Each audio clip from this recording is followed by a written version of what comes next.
Sometimes I'm right, and I can be wrong. My own beliefs are in my song. Butcher, the baker, the drummer, and then makes no difference what group I'm in.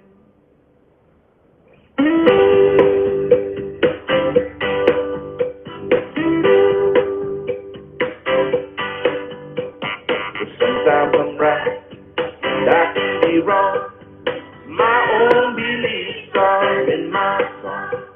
The butcher, the banker, the drummer, and then makes no difference what group I'm in. And everyday people, yeah, yeah. There is a blue one that can accept the green one for living with the fat one, trying to see a skinny one. Different strokes for different folks. And so on and so on and doo-be-doo-be-doo-be-doo-be-doo. Sha-sha. We gotta live together. I am no better, and neither are you. We are the same, whatever we do. You love me, you hate me, you know me as if you can't figure out the thing I'm in. And everyday people, yeah, yeah.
All right, so tonight here, my name is Joel Ellenwood, and I'm on the leadership team with a couple of other people you see around with name tags on of El Dorado, Indivisible El Dorado. And people have asked me, why is Indivisible called Indivisible? And it goes back to elementary school, I think. I pledge allegiance, say it with me, to the flag of the United States of America and to the republic for which it stands, one nation, under God, indivisible, with liberty and justice for all. So, go back to the agenda slide. Maybe, yeah. Okay, so I am here to welcome you on behalf of Indivisible El Dorado. And there was a slide earlier in the presentation that told a little about us, but I won't go into that. We restarted this group on January 26th, 2025, 6 days after inauguration. And look at what we've accomplished so far. Yeah. Thank you.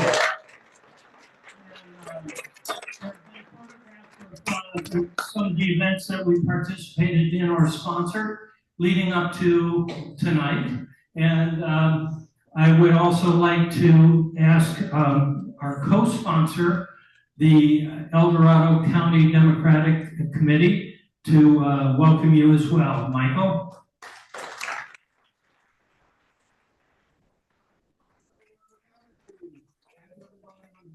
Michael Saunders. I'm the Vice Chair of Membership and Education for the El Dorado County Democratic Party. If anybody is interested to see what we're doing and find out what you can do to help, our website is edcdems.org, and we're doing a lot. We're working on getting our candidates trained and getting them to run for this next cycle, and we look for as many volunteers that we can to help. Also, there's a lot of elected officials in the room. If you guys can just stand up briefly so we can all wave at you guys. So thank you for your service. John, stand up.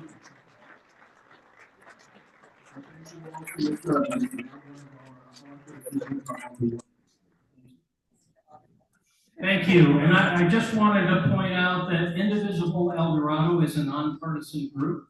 We give elected officials a hard time, whether they're Republicans or Democrats or no party preference. Our job is to hold elected officials accountable, and if they're not accountable, to make sure that we get new elected officials who will be. So with that, I'd like to introduce our Take Action Now team leader, Gina Abrams. She and Debbie McCartney are responsible for putting this session together this evening. So I'll let Gina tell you why we're here and guidelines for asking questions. Thank you. And I will say, it's not just the two of us, it's an entire team that does this. So thank you for being here. And we are here tonight because Congressman Tom McClintock has failed us. As you know, our republic is set up so that the people in today's 435 congressional districts across America have a say in their government. The U.S. Constitution is designed to make that accomplished through the House of Representatives, the elected members of the House of Representatives. The congressman of each district is supposed to represent what their constituents need and want from the federal government. To do that earnestly, a representative should provide regular town halls to hear from their constituents. Every month, there is a House recess, or more aptly called an in-district work period. And that is when our Congressman Tom McClintock is back in our district, California 5. During that time, it is his job to hear our concerns, to truthfully, I'll say that again, truthfully answer our questions, and to listen to what we want from our government so that he can effectively represent us in Washington, D.C. But that's not what Tom McClintock does. He has been our congressman for 16 years. We pay his salary to fight for us. But for the last 8 years, he has refused to even see us. Despite repeated requests and pleas, he has deprived us of the open forum that we deserve and are entitled to, thus denying our voice. Under the current Trump-Musk Project 2025 regime, our democracy has reached a crisis. And Tom McClintock is abandoning his oath, his responsibility, and his power. So tonight, we turn to another congressperson who is willing to provide for us what Tom McClintock will not. After not being listened to for so long, our goal is to provide you with the experience of being heard, to have your concerns validated, to give you the opportunity to have your questions answered honestly, and to find out what's being done by Congress to stop this destructive madness and what we the people can do to stand against a coup. So what I'm going to just take a moment to do is to go over how we're going to answer questions, how the congressman will answer questions. As you know, we set up these aisle seats for asking questions. We do that to be as productive and efficient as we can. And we have Chris Belmer, raise your hand. She's going to be she's another indivisible leader, and she's going to be our microphone monitor, so she'll bring you up. We want to make sure that we're not wasting time between questions. We're not wasting time getting you up here. We're going to ask that you're very succinct with your questions, to ask it in about 3 sentences, and to also speak, am I doing that? Speak very close to the microphone so that everybody can hear your questions and we don't need to repeat them. Also, there's so many topics that we want to address tonight. So what we also will ask is, the topic of your question has already been asked, then have a backup question ready with another topic, or just pass to the next person.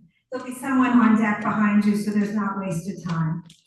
What I do want to say, if you haven't sit in one of these reserved seats and you want to ask a question, you can quietly move to the aisle, but I want to manage expectations here about how many questions will get answered. John Garamendi has done this for his own constituents. He's thorough in his answers. It's about 10 to 15 questions that we would expect him to be able to field. So it's possible your question won't be asked by you, but we hope the topic that you're interested in will be addressed. And so with that, oh, and I do want to say one other thing, if you haven't done it already, afterwards, we would like to follow up this action with getting our message to McClintock.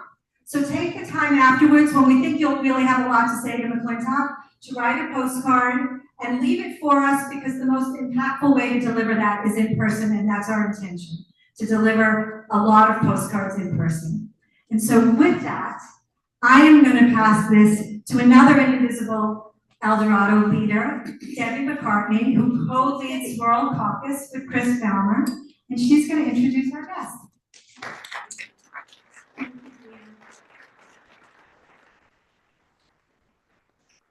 Checking the time, and I think I'm going to need to stretch just a little bit. I'd like to first of all thank everybody on Indivisible, and if all of the people on our committee, our leadership, could please stand and be recognized. That would be Jenny, Chris,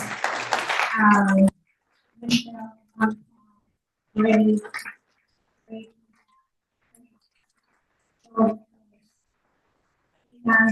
Gina's whole team, all of the volunteers who helped check everybody in, thank you very much. That's the Take Action Now people. And we wanted to make sure that we acknowledge and thank them. How's the sound in the back? Nice. It's important that we also acknowledge this tech team. I want to tell you,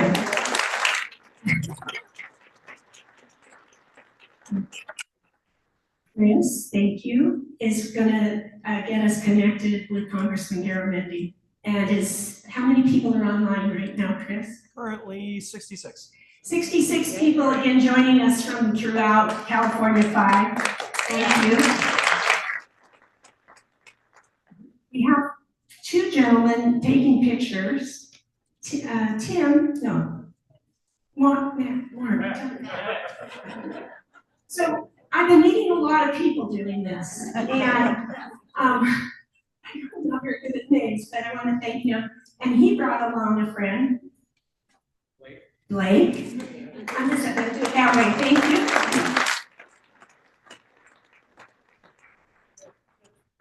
Just to let everyone know, this is being recorded. This session is being recorded. It started at 5 o'clock, so you won't miss any of the music. It will be posted on the El Dorado Progressives YouTube channel afterwards. We'll be sending out a link to that through your email, and you can sign up. There are cards distributed on the seats. If you follow the QR code on that, you can sign up on our website, our new website, and we'll get you on our mailing list. We want to also acknowledge the support of El Dorado Progressives. That's sort of our parent organization. We are a work group of that. It was established with Indivisible in 2017, and we just revived it as a work group in 2025. So. Thank you. Okay.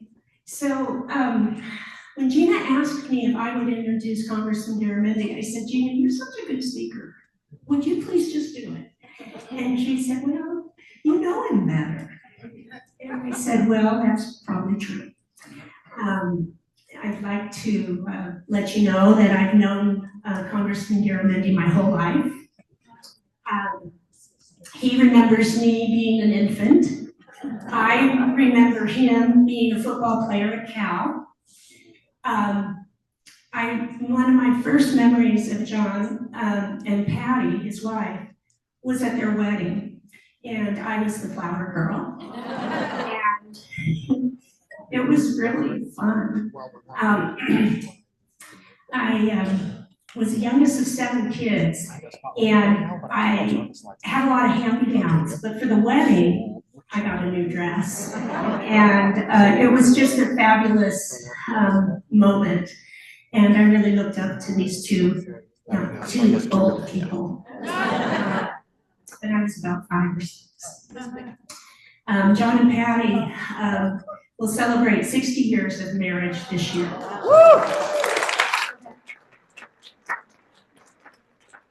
So here's no secret how old I am now.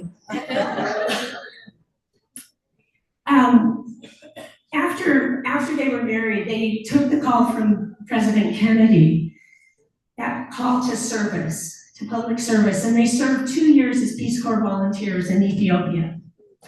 And that time in the little village of Metu was a time when our mother was absolutely petrified. My poor mom worried about them every day and prayed for them. And they did get home safely after 2 years of service. Mom and Dad did go to visit them, and it was a trip of a lifetime to go around the world and to see their kids. After they returned to the States, John ended up enrolling in Harvard Business School, where he eventually graduated, and Patty taught in the inner city of Boston.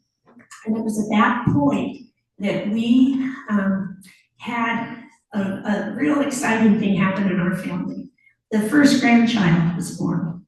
John and Patty have the first of 6 of their children was born. And I became my most favorite girl, Aunt Debbie. So that was fun. After, let's see, we're about to the 60s now. No. I tell you, I'm gonna stretch it. After they left Boston, they came back to Calaveras County. There had been a redistricting and there was an open seat in the assembly. And John decided to run. I don't even think he was 30 years old yet. And at that point I was in high school and we had a really wonderful government teacher who would give extra credit if you worked on campaigns. And so we went off, a group of friends, we were able to go down to the big city of, I think it was the outskirts of Stockton or Rhode Island at that point, and walk precincts. Coming from McCallamy Hill, which is where we were born, some of you know, McCallamy Hill is a very small rural area. We had never even really walked on sidewalks, let alone followed addresses.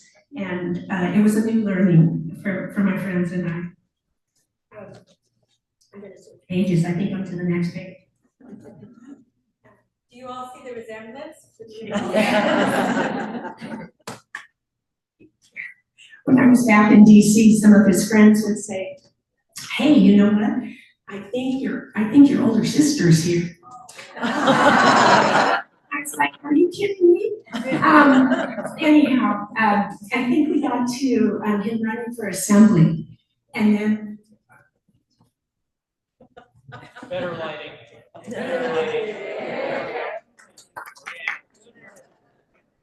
I don't know what my lighting looks like. If it was dark, that's okay. The assembly seat he ran for included, if I'm not mistaken, part of El Dorado County. Are there anybody, I think I talked with a woman earlier, Ruth Ann, who remembered John coming to the Snowshoe Thompson Memorial with her. She was a den leader on the Cub Scouts, and John came, and he became quickly one of her favorite politicians. So this was an area that he knows well and had worked in. he went ahead to become senator of that area, that district. And I don't remember the number, it was redistricted a couple of times. And at that point, he ran for 2 terms. And then eventually, during the Clinton administration, John was appointed to Undersecretary of the Department of Interior. And most of our family were able to go to that swearing in, which took place at Yosemite, right on the valley floor. And I think it's especially poignant for us to think about Yosemite because right now we're worried about our national forests and our national parks, but those were areas that he stewarded in those years. When he came back to California, he was elected insurance commissioner, and that I think another couple of terms, and by this point I'm thinking, my God, aren't you tired yet? But no, John kept going and eventually was elected to serve as our lieutenant governor. And I think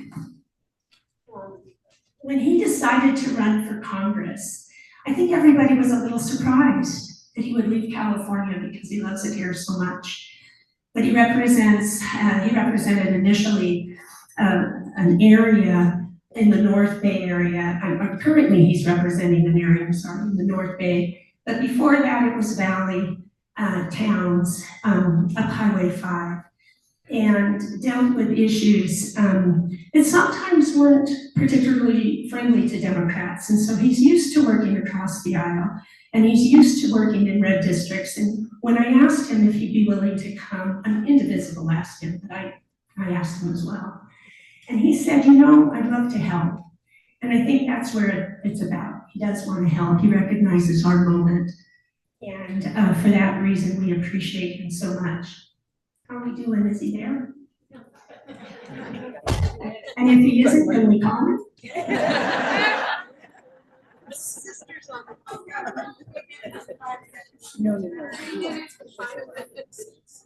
So what we did is, it's 9 o'clock back there. He's worked all day. That's okay. He's a hardworking guy. Certainly hope he'll come on because I'm definitely not going to talk to you for an hour. I do though want to acknowledge another role that our brother John plays. And that is I think maybe one of his favorite titles after all these years, and that's Papa. John and Patty have 14 grandchildren. They are just the sweetest people, now mostly grown, in college, are starting their careers. But it's always a pleasure to be with those kids, grandkids, and share in their life. We're a very lucky family. We're very blessed. And we have, we're kind of a lot of us, and nothing brings a family together like a constitutional crisis. And I have a brother in the audience, and I'd like to introduce and have he and his wife Denise stand up. This is my brother Sam, our brother Sam.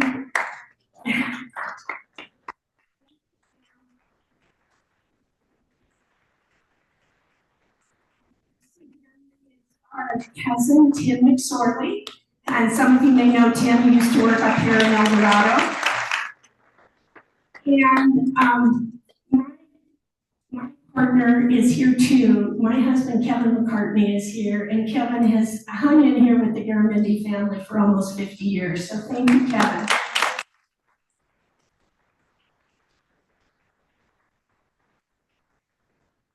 And do we have John yet? So.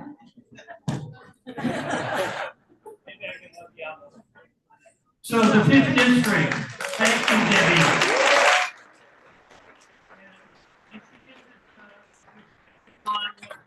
Politicians that we rarely get, the human side, so thank you, Debbie, for that. I want to say, tell me more about the 5th district. It extends from the west slope of El Dorado County through all of Amador County, all of Calaveras County, where John grew up. McCollum Hill is in Calaveras County, onto Tuolumne County, onto Stanislaus County, and well, don't forget Merced, parts of Merced County, Mariposa County, and parts of Fresno County. It includes both Yosemite National Park and Kings Canyon National Park. And 58% of the land area of the 5th District is national forest or national park. And that doesn't include other federal lands under the control of the Bureau of Land Management. And we have a responsibility to steward that land. But not only that, that land presents us with both economic opportunities for tourism and natural resources, but also it brings a risk of fire. And we're so concerned about the cuts to the Forest Service and cuts to the National Park Service, because those folks are almost all cross-trained as first responders in the event of fire in national forests, and they assist with wildfires in other areas as well. So that's a concern that we've tried to bring to Congressman McClintock, who has just poo-pooed it. We've also are concerned about Medi-Cal, also known on the federal level as Medicaid, because that underwrites many residents of nursing homes, and it also provides medical services in our rural hospitals and clinics that without Medi-Cal funding would probably fail. And we have enough challenges with health services in rural areas as it is. Then we get to Veterans Affairs. And how many of you are veterans here tonight? Please raise your hand and be recognized.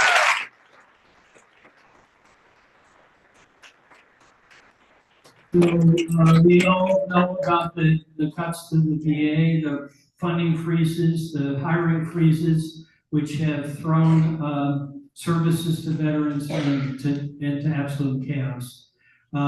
Those are other also concerns that we've tried to bring to Congressman McClintock's attention, and we get nothing. How are we doing in terms of the congressman yet? I can tap dance longer than Debbie can. All right. So I'm curious if anybody has gone to an in-person town hall with Tom McClintock. Was it 2017 or earlier? Yep. Yeah. Because if you go on his website and you put town hall in the search bar, they'll come up. And they range from 2011 to 2017. Now, has anybody gone on one of his teletown halls? Do you know when it's going to happen? Does he put it on his website? Does he announce it? Do you get a call maybe in the middle of dinner, or you're in a grocery store, or you're in your car and That it was canceled. or that it was canceled? Has anybody ever tried to go to staff hours? Yep. Yeah. Do we have them anymore? No, in February, we went with a group of 100. Some of you may have joined us. Did anybody join us in El Dorado Hills? Wow. Did anybody go to the Modesto office? And then there was one more in Sonora, and that happened over about 4 days, maybe 400 people collectively, maybe 500, went to his office, and then staff hours. So the representation is getting less, not more, and it was pretty bad to begin with. So this is why we need to turn to someone else who will join us, I'm sure. Working on it. Okay. But it really is so that you have the representation you deserve, because I think we've gotten used to not being represented. This is to experience what it should be like, what you should be able to do, to meet with your congressman, to voice your concerns, to have your concerns validated and not dismissed. Thank you, Bradley. Yeah. There he is. Oh, I'm very happy. All right.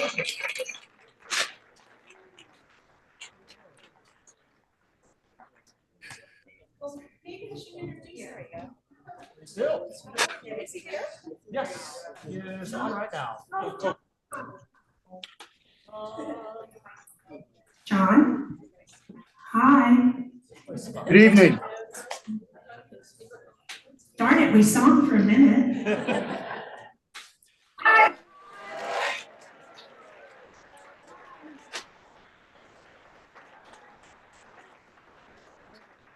Well, I think we're on. Good evening, all. This is It's Congressman Debbie. Garamendi. Well, I think I recognize John. the lady with the can microphone. you hear us? It sounds a little blumpy right now. We're gonna hope we can fix this, or it's gonna be a long hour with Uncle John. John, just a minute, we're having some technical difficulties. You're good and frozen, you look great, thank you. Let me ask, anyone who has their cell phone on, please turn it off. Because we're trying to share bandwidth here over the Wi-Fi, and that may be the problem. Please turn off the power on your phone. I should have made that announcement before, my apologies. Not a problem. Don't just silence it, turn it all the way off.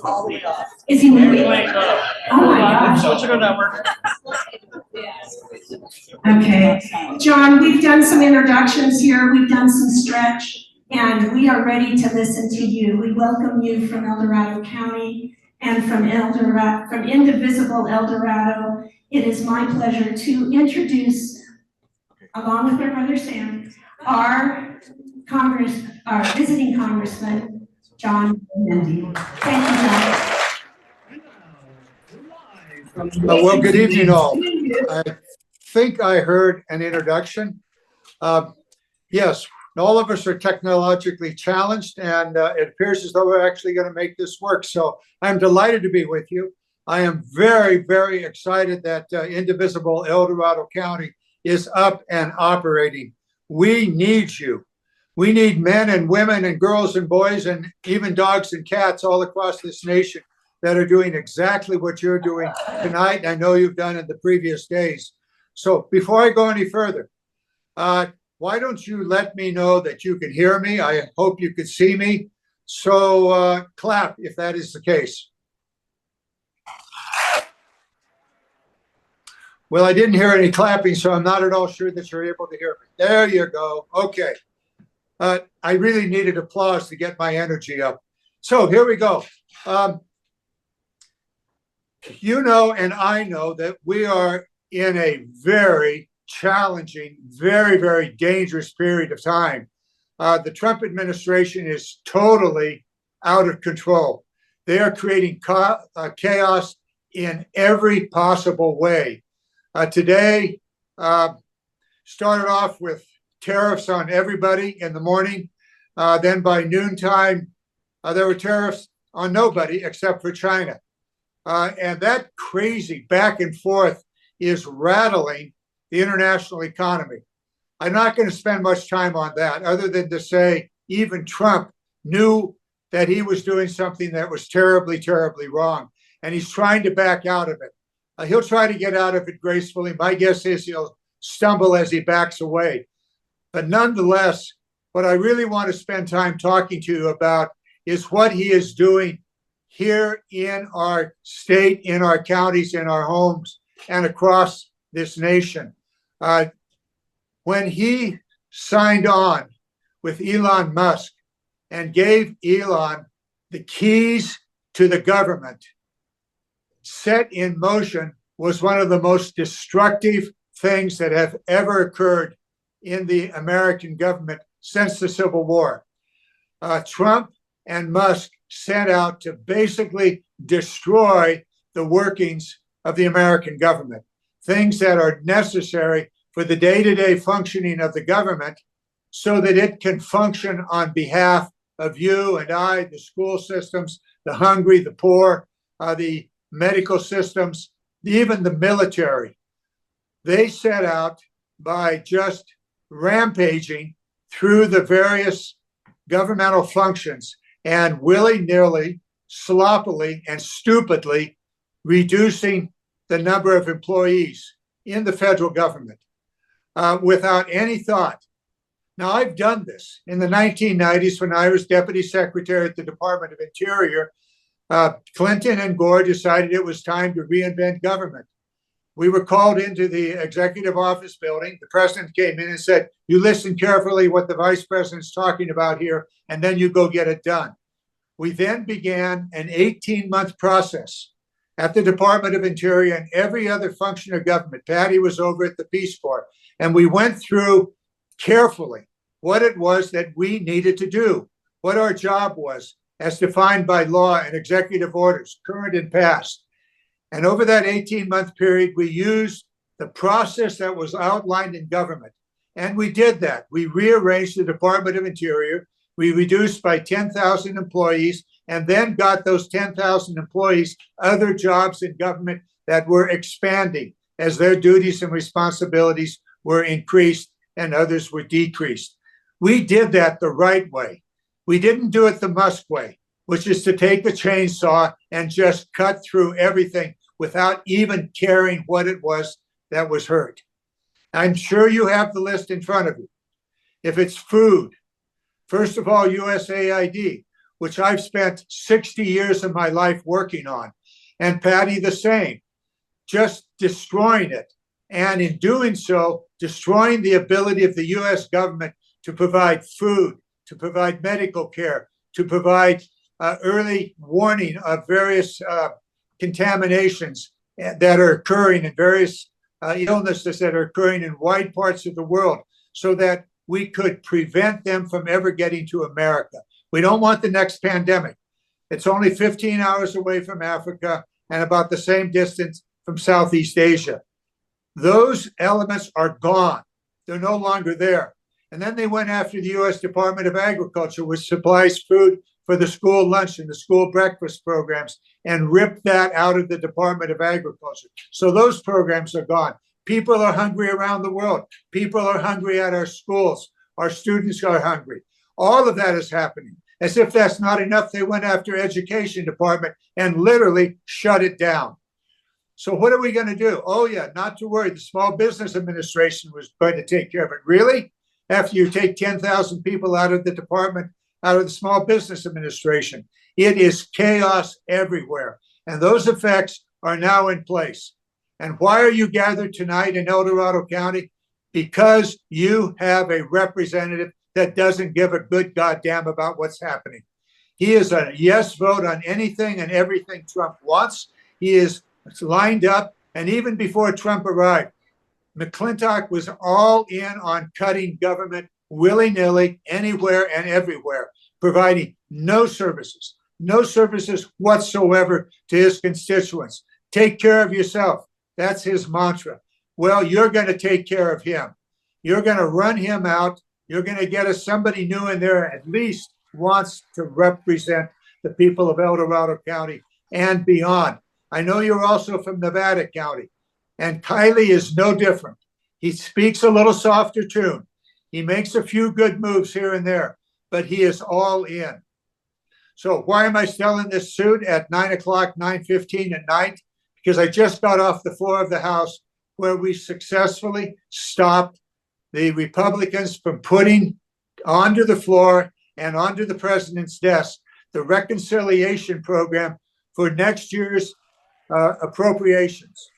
It is set up so that Medicaid will be eviscerated. So if you care at all about healthcare, if you care about those federally qualified clinics, if you care about providing services for the elderly in nursing homes or in-home supportive services, tonight the Republicans failed to move that bill off the floor of the House of Representatives. They'll come back tomorrow and we'll sit around and hopefully there will be 4 Republicans that understand the extraordinary damage that that reconciliation bill will put in play for the ongoing appropriations for the 25-26 fiscal year. If they're successful, the massive cuts to Medicaid will happen. They're trying to cover it up. They're trying to hide it, but they're not going to be able to do so because they have to find a way to pay for, that is to balance the massive tax cuts that they want for the billionaire class. Some of you may have been watching the inauguration. Lined up behind Trump were not members of Congress or Senate, were not the new cabinet secretaries, but immediately behind him were the new American oligarchs. Think about what Putin has done in Russia. Those in favor, they get the money, they get the contracts, they get the access to the government. Those oligarchs that are lined up behind Trump at the inauguration are in line now and are receiving contracts to carry out governmental functions, often without, not often, always without competition, without the ability of others to contest those contracts. That is right out of Putin's playbook. And that's where we're headed for in America. The oligarchs getting the money, getting the contracts, running the programs, and the normal government civil service programs eviscerated and in all ways terminated. So we got our work cut out for us. And you, all of you in the room, you have an extraordinary important task. And it's not short term. This is the task for the next 18 months through the November 26 elections. And we'll go into some of those. I suspect you have questions. I'll go to the questions, but I must tell you, you have energized me coming off sitting on the floor of the House of Representatives for the last 3 hours saying no, no, no to what the Republicans want to do. It gets a little tiresome, but you've given me new energy. So let's go to the Q&A. Let's see what you have on your mind. And if you don't cover the issues I want you to cover, well, I'll interrupt you and I'll tell you what's on my mind. So let's go for it. You've given us the right. Yes.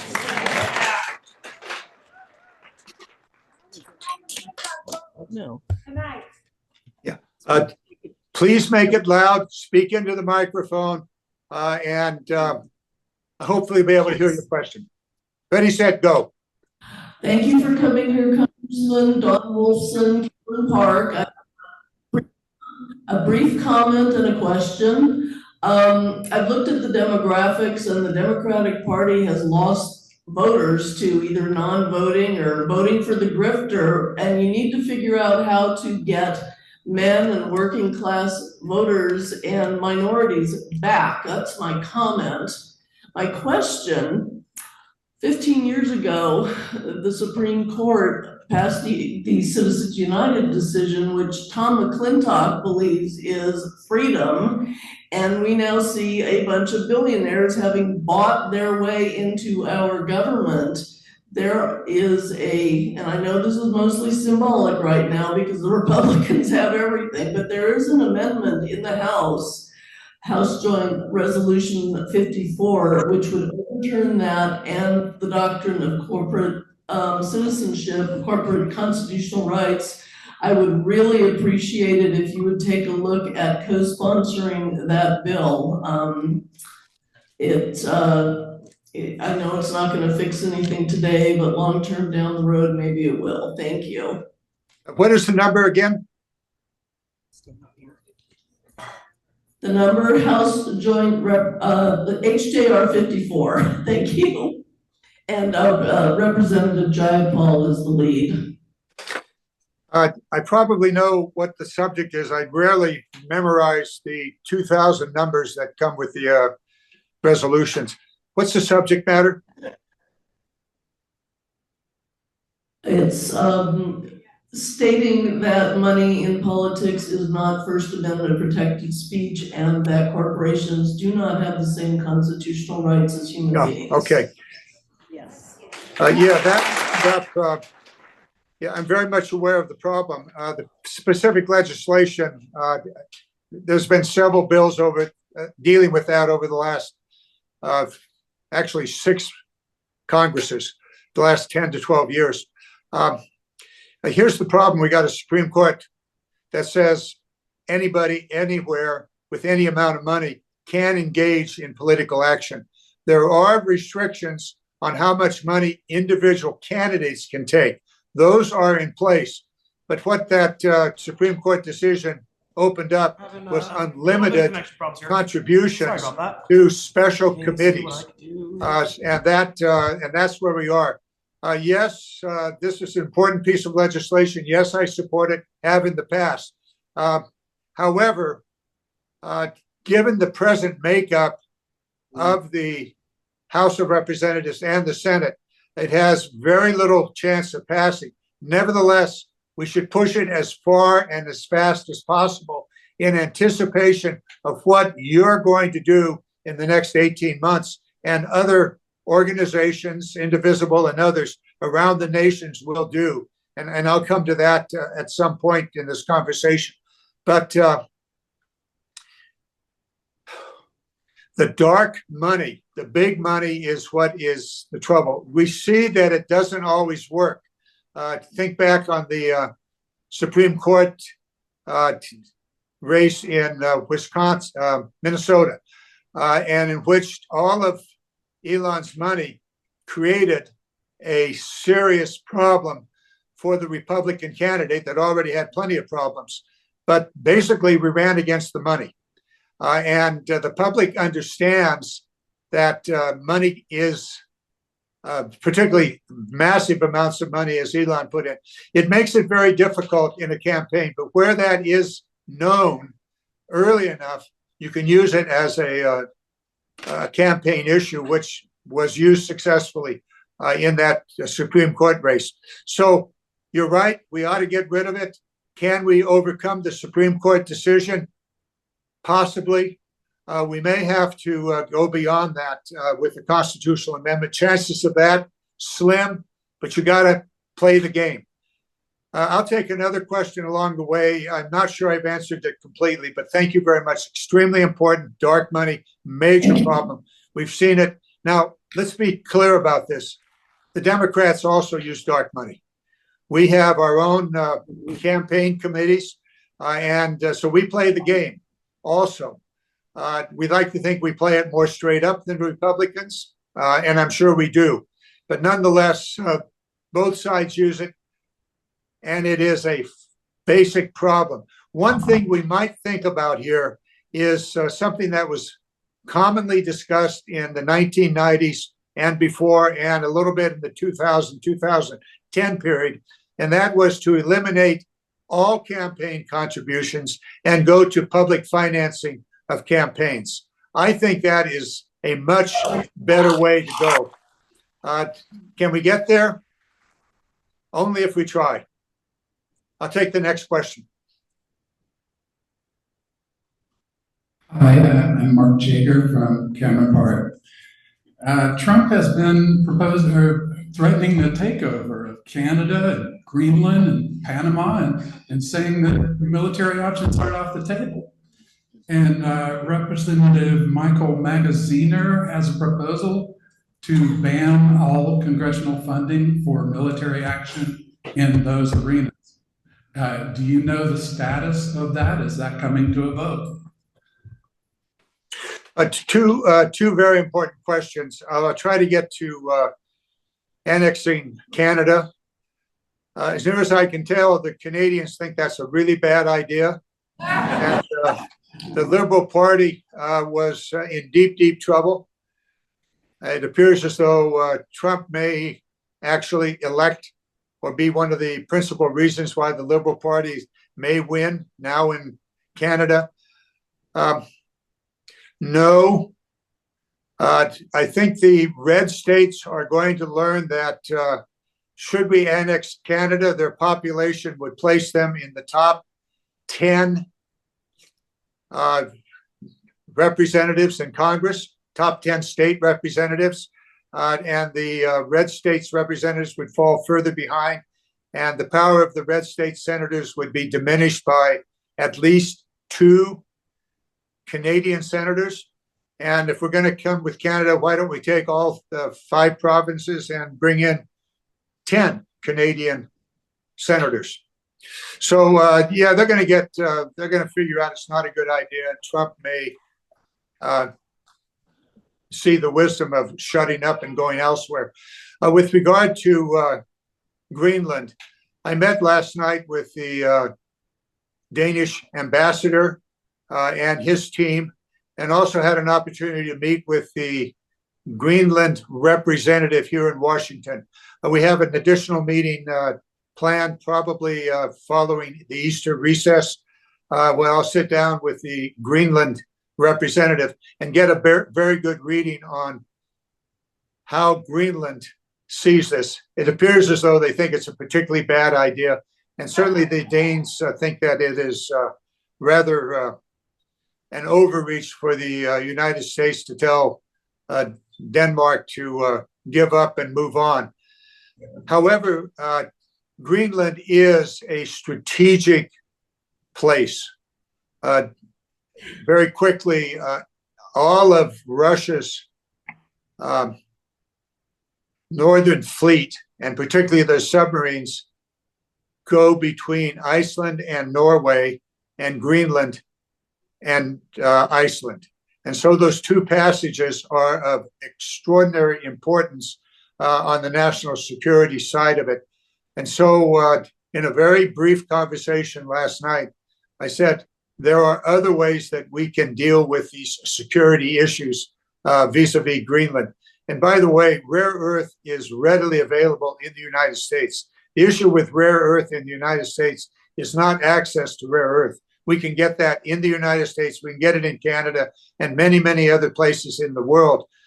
The issue is the refining of the rare earth, which China has some 90% of the refining capacity, and the US has maybe a 0.5%. So if we're going to care about rare earth, we have to deal with the refining.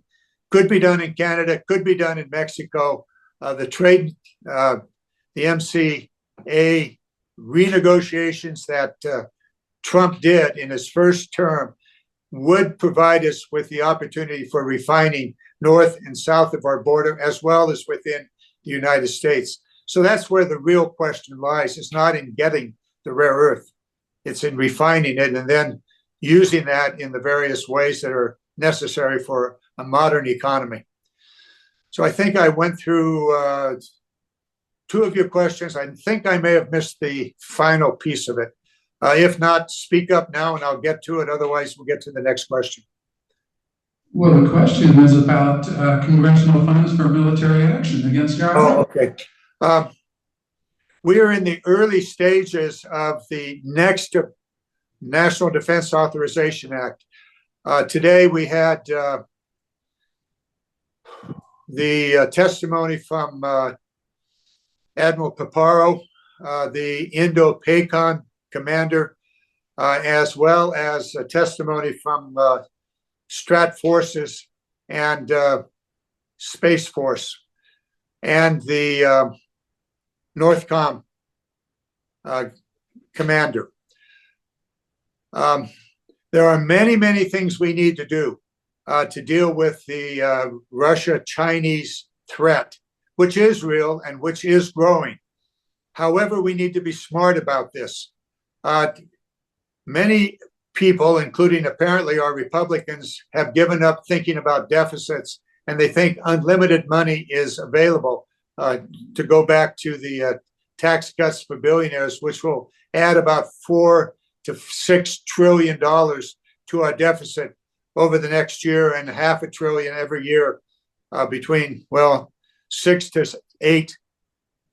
$800 billion a year to the deficit for the next decade, or more maybe. So they tend not to think about limited money. I think about it all the time, which took me to one of the questions I put to the Strat Forces commander today, and that is, tell me why we should spend $200 billion over the next decade minimum to replace the Minuteman III missiles, which you and I both know can be sustained for at least the next 20 years. Why should we do that? Well, the answer is because we decided a decade to do it. And I say, well, why don't we look at it now And if we need money for food, for school lunch programs, if we need money for strategic national investments in international health or support for people that are starving around the world, why don't we use some of that money? Well, that's in a different account. And I say, well, that's what we do, is to change accounts. So tell me why we need to spend the $200 billion. Well, because we decided to do it early on. I said, that's not going to work. I know you're retiring, and I know I'm going to talk to the next commander, and they're going to get the same questions. Why should we spend that money that way? And that's just one example of the extraordinary unnecessary spending in the Department of Defense. Now, the chainsaw wielder, Musk, is very, very delicate with the Department of Defense because he wants his Starlink to have even a greater contract with the Department of Defense, a worldwide contract. He wants Starlink on every desk in the Pentagon and every, Abrams tank around the world. And so he's gunning, using his power in a very corrupt way to expand his contracts through the Department of Defense. The gross corruption that is visible with Musk and the US government is apparent. I'll give you half a dozen other examples and maybe will as this goes on. But the reality is the Department of Defense needs to be very seriously analyzed in every single one of its functions and determined that that is absolutely necessary and that the money will be used efficiently. I will tell you, my Republican colleagues and even many of my Democratic colleagues are all in at spending more and more in anything they ask for without giving the kind of oversight and review that is required with really vast amounts of money. So I'll let it go at that. With regard to the funding programs, they are in play. This year's funding programs, the continuing resolution, which was passed a couple of weeks ago with opposition from every Democrat in the House, except one, will fund the government through the end of September. And I will guarantee you today that that'll be extended probably until Christmas, at which time we may take up the appropriations for the 25-26 fiscal year. We'll see what happens. This last year, we have the first time ever a continuing appropriation for the entire year. And that continued unnecessary funding and denied some necessary funding in every program from education to healthcare to the military. So yes, the funding will be ongoing for the remainder of this year. And then we'll take up next year's funding, beginning actually with the National Defense Authorization Act in early May. I'll take the next question.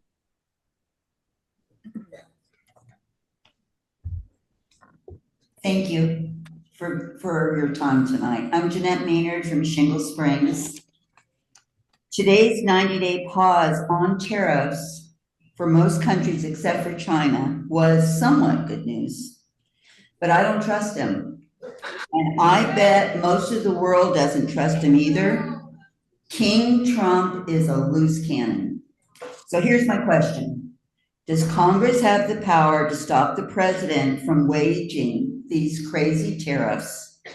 How can Congress do it, and why haven't they?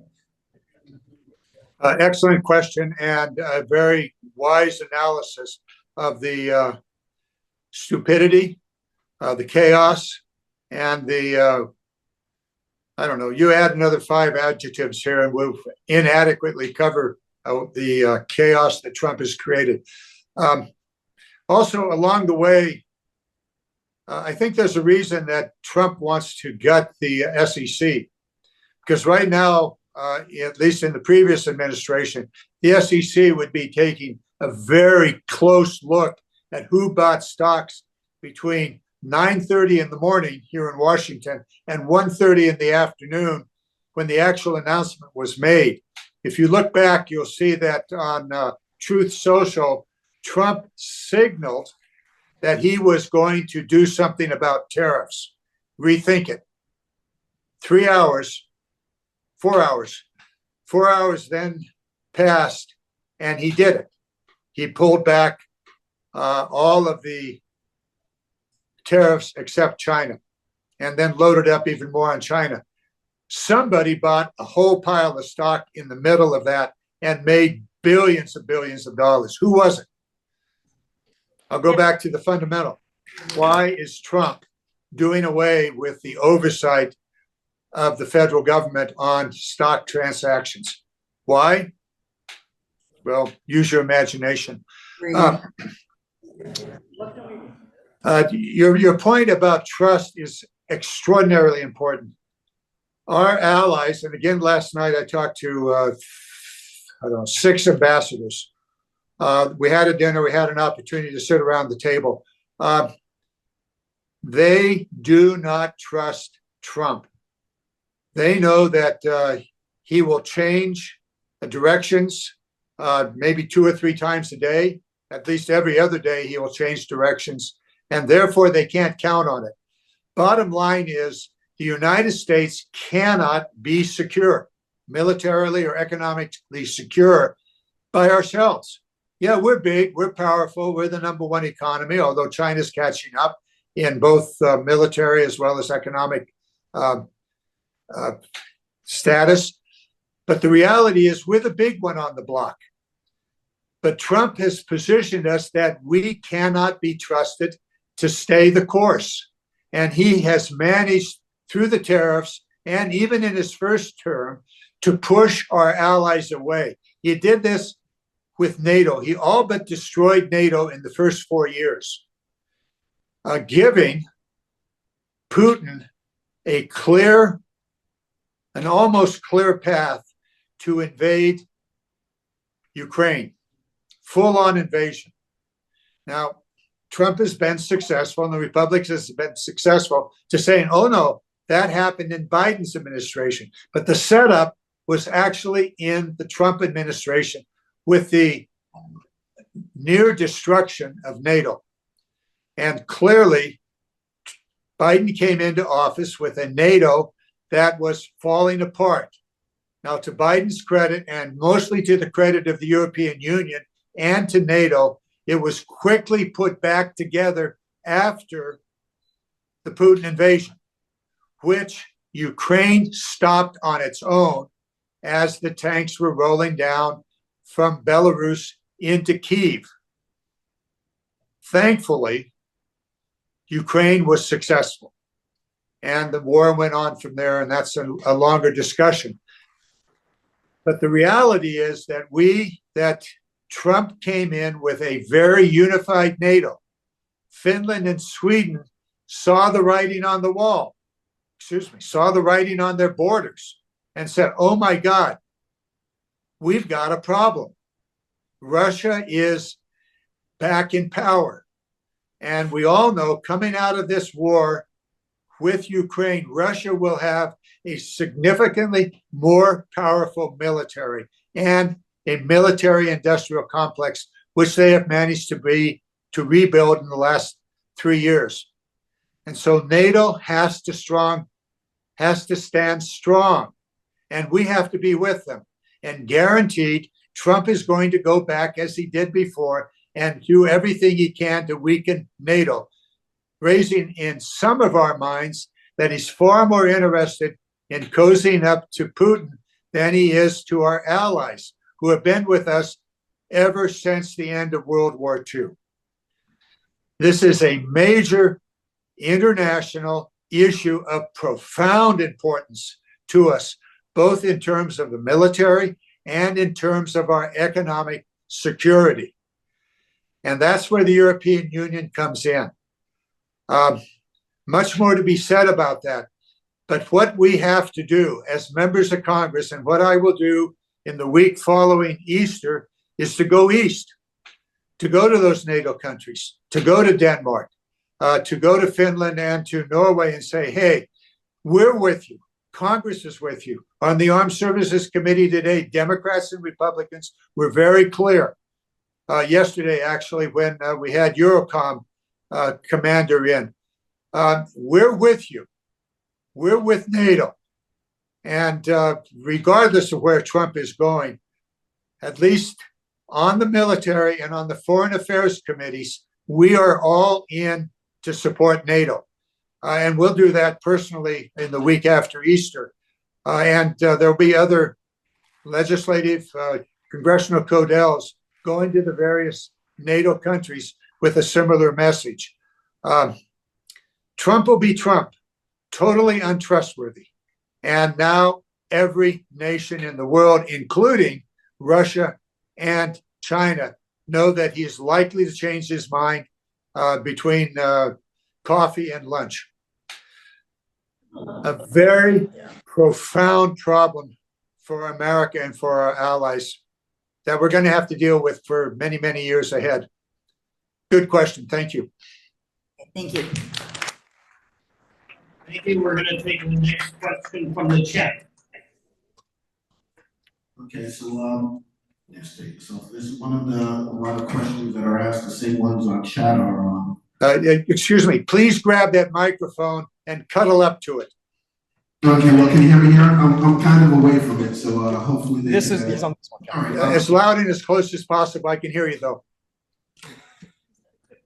all right, unfortunately, I forgot to add this one in. So basically, one of the questions from Zoom is a lot of them are talking about Trump's lawlessness and disregard for the Constitution, disregard for the office of the president, disregard for enforcement from justice, disregard for the Congress. So three questions revolving around this is, what can we as citizens do to help combat this?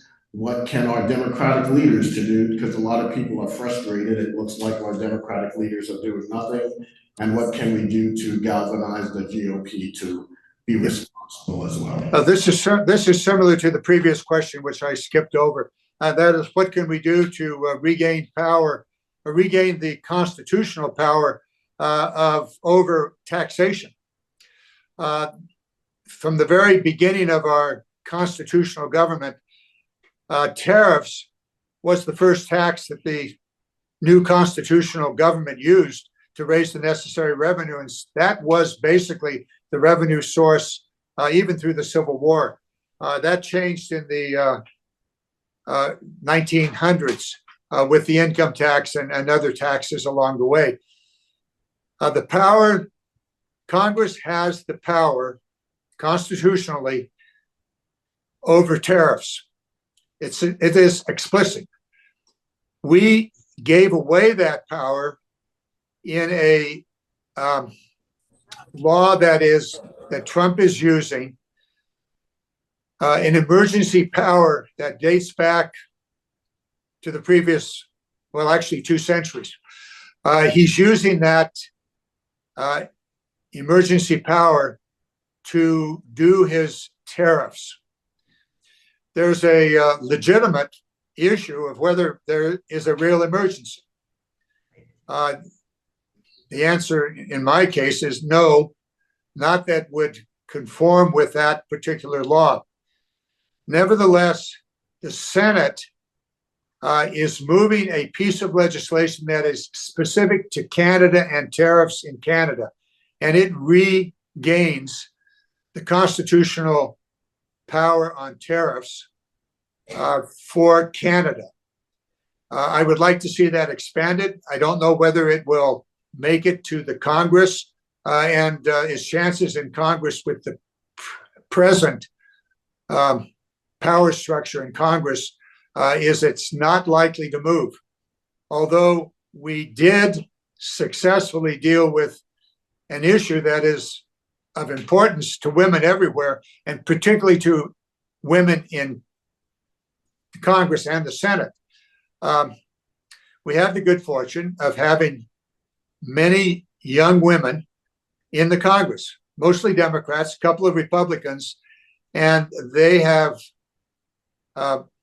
delivered babies, and they want to be able to vote remotely while they pre-delivery and post-delivery. And the Republicans said no, even though all the Republicans voted remotely on hundreds of bills during the pandemic shutdown, but not for women who are delivering babies pre and post.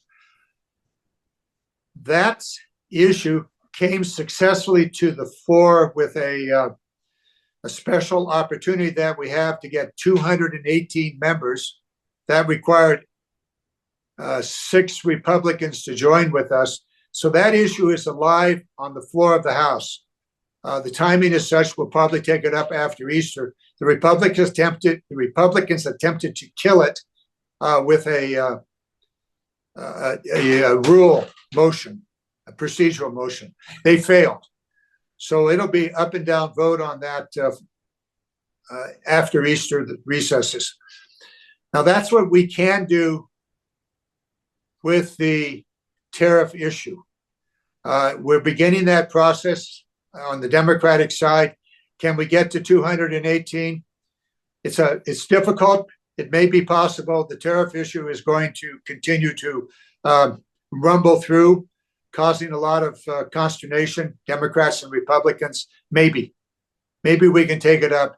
And if we do, I would suggest that it be written that we take it all back by eliminating the emergency issues.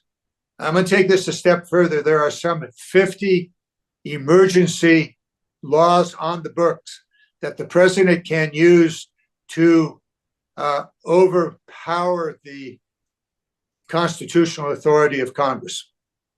And every single one of those ought to be eliminated and then recast for the emergencies that exist today and the best guess that we have on the emergencies, say in the next decade, so that we narrow that authority that the president can use. And I gave him the example. So this is going to be a tug of war that we'll see if the Republicans really care about the Constitution and their own personal power here in Congress. We'll see. At the moment, we're not quite there. I don't know how much more time we have, but I'm going to challenge all of you. I'll take one more question, and then I'm going to go after what all of us have to do in the days ahead. So let's have that next question, and then we're going to go into what we must do, what you must do, what I must do, okay? Hi, John. This is Brian Fitzpatrick from Fairplay, California.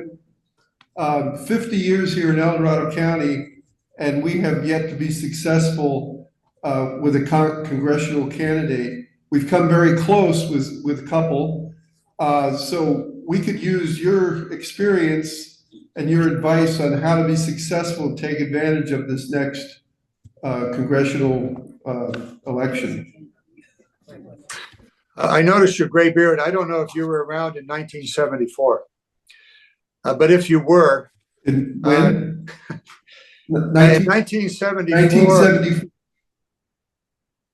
1974, I was 26 years old. And I was very, very upset about the Vietnam War, about what was going on. And Patty and I just said, we're fresh back from the Peace Corps and a few other things. And we simply said, we've got to get involved. And I decided to run for Congress. And I walked to virtually every door in El Dorado County. And there were 6 of us in the primary. A couple of well-known city council members and supervisors. That's how you win elections. You get out and you meet people. We are 14 months away from the primary elections in California. There is time for candidates to emerge, to grow, and there may be other candidates that will enter the fray over the next months. Good. That's a good situation.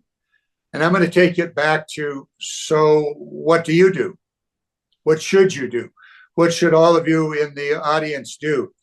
And that is to continue to organize, continue to build your own indivisible organization, which will mature from a resistance organization, as you are now, to a full-on campaign organization, perhaps in the primary, although I would suggest that you be patient about jumping on any campaign at this time. There's going to be, as I say, 14 months before the primary. There is, it's what, January, February, probably March will be the sign-up, the last of the sign-up dates for the June primary, June 26th primary. So you will not know for a while who all the candidates are, but encourage them. Encourage them. And I would suggest flexibility. You know, you like them all, you love them all, make them do their thing, strut their stuff, prove their capabilities. The other piece of it is we are behind in voter registration in the McClintock district. Voter registration and then the follow-up to those independents and hopefully Democrats that you've registered. You've got to continue to be with them. Don't just get that voter registration card and have them submit it. And by the way, do it correctly. You've got to give them love and attention. You know who they are. You've got their addresses. That information is readily available at the county registrars in the, 6 counties in McClintock's district. So tell them that you're there. Tell them what you're all about. And tell them what the Democratic Party is all about. Do the communication to the new and the existing Democrats. Do not depend on the candidates to do that. Do it yourself in your communities. And if you know who they are, all of you have relatives. I will bet, I don't know, I've got about, 3 $20 bills in my wallet right now. I'll put that on the table right now. And I'll bet that every single one of you in the audience has a close relative or friend that is not registered. So what are you going to do about it? You're going to get a voter registration card or a bunch of them, and you're going to register voters. We can change the voting demographics in this district if we all work on voter registration. And that is the principal task for the next, right up to, the laws in California, right up to Election Day. Same day voter registration is possible in California. Now, Trump's going to try to change that nationally, and he'll be prevented from doing that by lawsuits to say, can't do that. That's a state issue. So, okay, task 1. Task 2, organize. You're doing that. Organize everywhere across this area, in every one of the counties. And I'm going to check back on it. I know who you are. I know who your organizers are. I recognized one of the faces a while ago, and I'll undoubtedly see her sometime in the next month or so. So that's your task. And then voter registration. And then communication to all of the voters. Do it yourself, particularly to the new voters. Now, next steps along the way. You're not the only organization that's out there. There are others that have operated in the area. The formal Democratic organizations need your support. The county central committees, and then the various Democratic support, Democratic clubs. All of them need your engagement.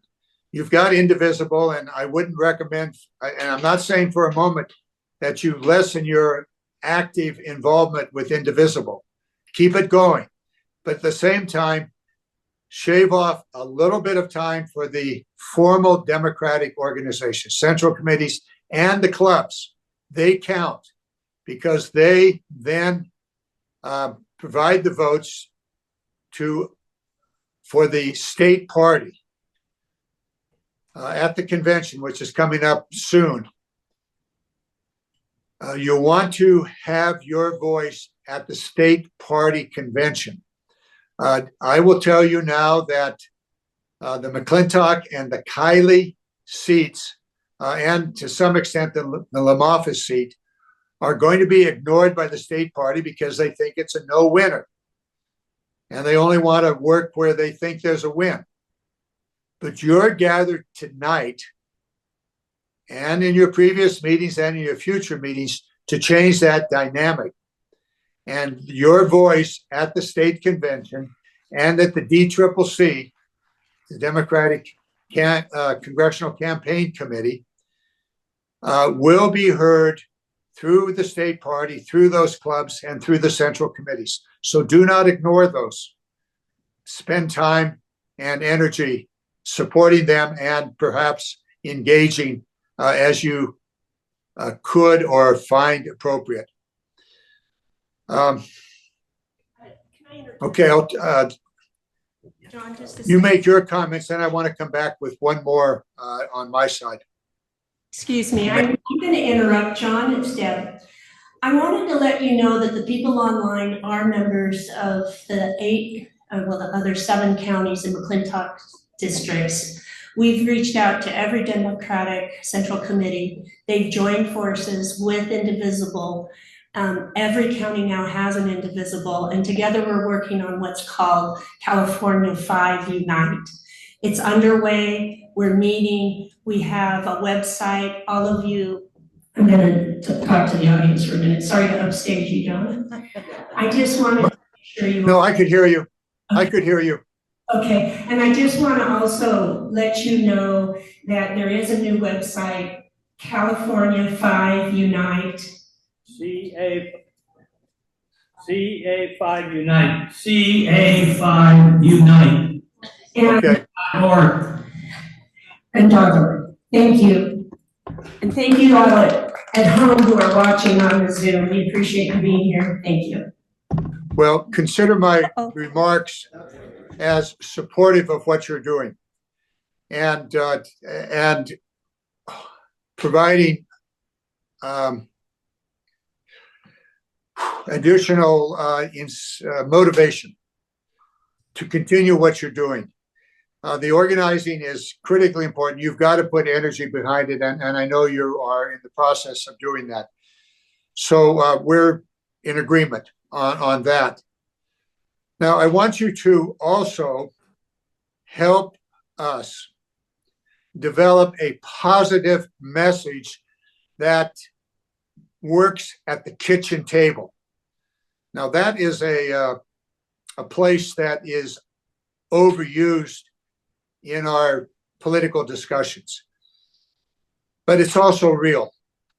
This is the message that works with the families that are in our district, however that family may be formed, and it may just be a single individual, but what do they care about?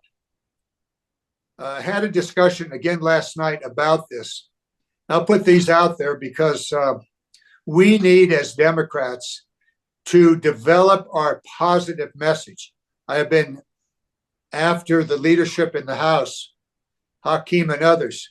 This is as important as the defensive game that we're playing.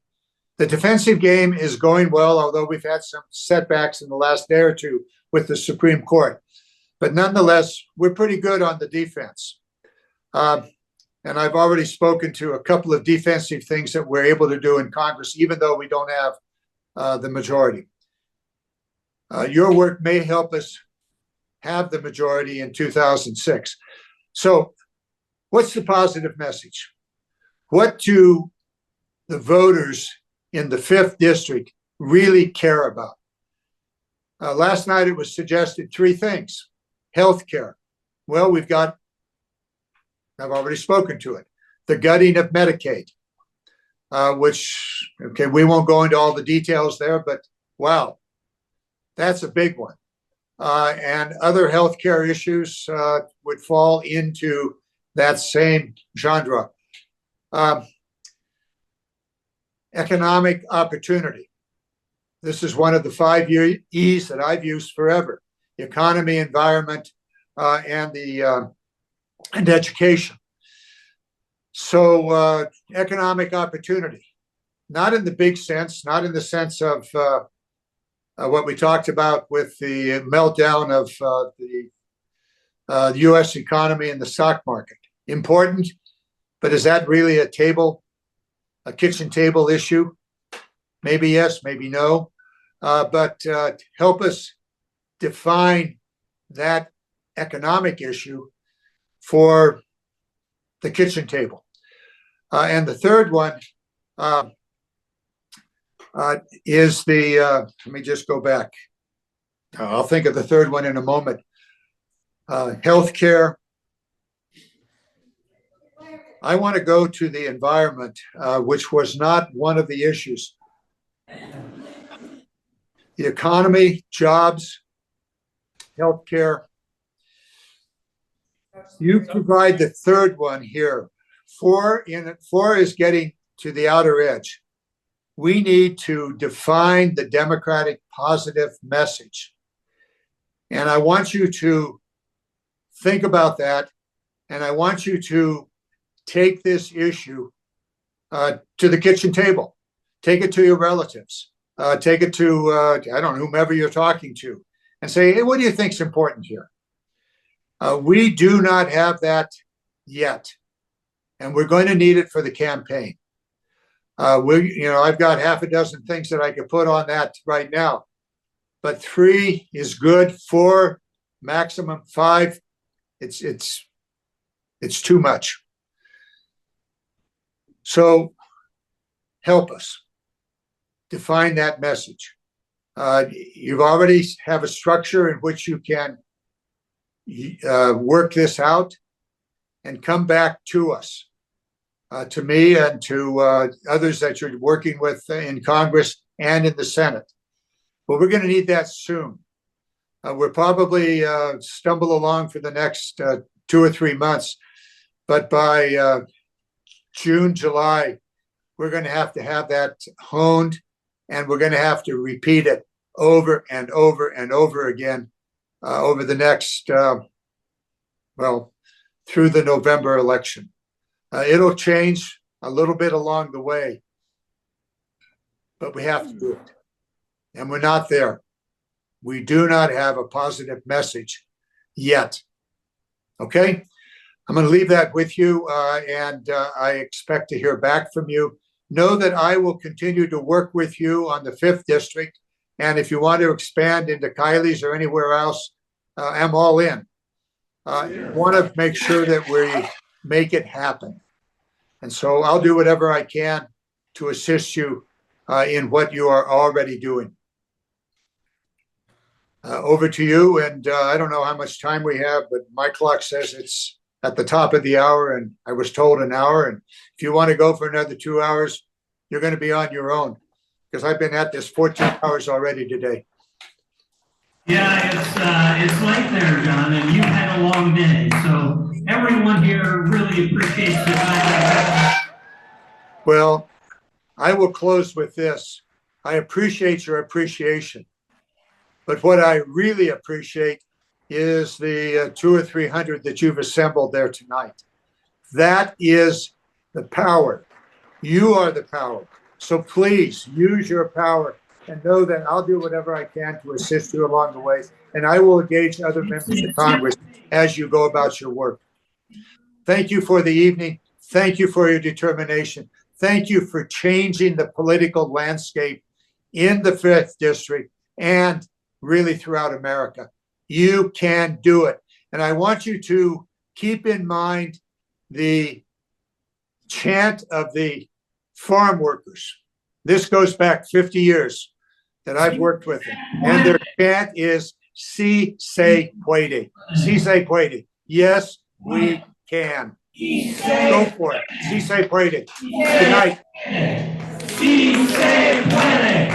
Si Okay, go for it. Good night now.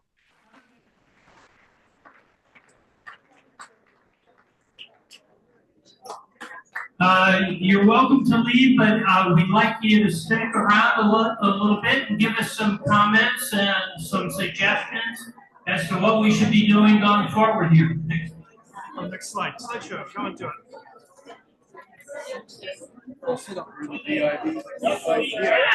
Yes, we can, for those who don't speak Spanish.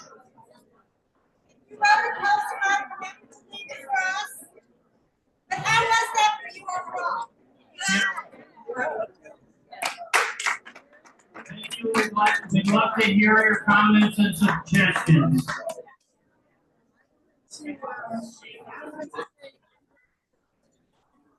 And then out there, if anybody knows anybody that's interested in running for any office from the local level all the way up to Congress, let me know. And if you are interested as well, let me know. I'm a trainer for CD3 and CD5, so we are working on all our trainings together. So once those trainings are out, we look forward to seeing them.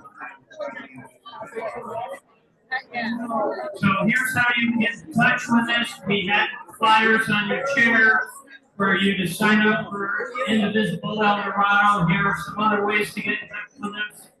We're on Blue Sky. We have a website, indivisibleeldorado.org. We have our email address there. There's a Facebook page and a link tree that keeps you up to date on everything that's going on. We hope you'll check that out. Thank you so much all for coming.